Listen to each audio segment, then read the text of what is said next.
苦口良药嘛。好。现在的基本情况怎么样？基本上没有咳嗽了。没有咳嗽了。是早上刷牙还是有点那个痰，有点黄痰，有点想呕嘛。手有一点黄痰，其他的还有什么不舒服的？手脚冰冷，手脚冷。晚上睡眠也不好，是像以前一样的，一个晚上醒几次。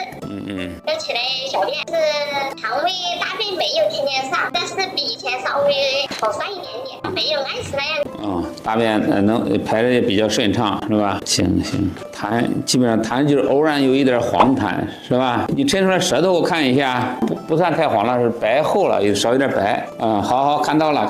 是药好难吃了，可能我想吐了。苦口良药嘛，可能有时候治这些炎症的时候用点清热的药，有点苦。哎，对，行，这次的药都不那么苦了，你的黄痰少了，苦药都给你减下来啊。行，咱现在先把这个咳嗽治了，把这个药再给你调一下方子，巩固一下就行了啊。